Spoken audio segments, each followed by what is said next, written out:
Switzerland வங்கிகளில் கருப்பு பணத்தை பதுக்கி வைத்திருக்கும் இந்தியர்களின் பட்டியலை தயாரித்து வருவதாக அந்நாடு தெரிவித்துள்ளது. கருப்பு பண முதலைகளின் சொர்க்கபுரியான சுவிட்சர்லாந்தில் உள்ள 283 வங்கிகளில் பல லட்சம் கோடி ரூபாய் மதிப்புள்ள கருப்பு பணத்தை இந்தியர்கள் பதுக்கி வைத்திருப்பதாக குற்றச்சாட்டுகள் உள்ளன. இந்நிலையில் சுவிஸ் வங்கிகளில் உள்ள கருப்பு பணத்துக்கு உண்மையான பயனாளிகள் யார் என்பதை கண்டறியும் ஆய்வு பணியில் சுவிஸ் நாட்டு அதிகாரிகள் ஈடுபட்டுள்ளனர்.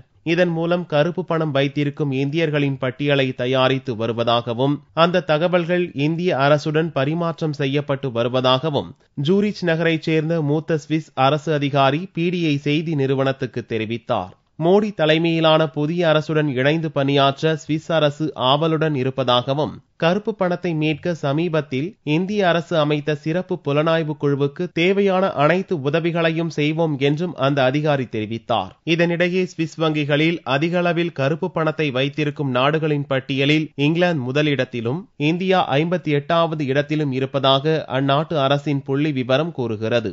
சுவிஸ் வங்கிகளில் அதிக அளவில் பணத்தை வைத்திருக்கும் பட்டியலில் அமெரிக்கா 2வது இடத்திலும், வெஸ்ட் இண்டீஸ் 3ஆம் இடத்திலும், ஜெர்மனி 4வது இடத்திலும் உள்ளன. சீனா 30வது இடத்திலும், பாகிஸ்தான் 69வது இடத்திலும் உள்ளன.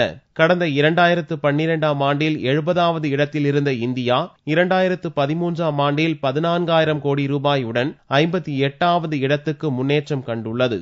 சுவிஸ் வங்கிகளில் 1,60,000 கோடி சுவிஸ் டாலர் அளவுக்கு வெளிநாட்டு பணம் இருப்பதாகவும் அதில் வெறும் 0.15% தான் இந்திய பணம் என்றும் புள்ளி விவரங்கள் கூறுகின்றன.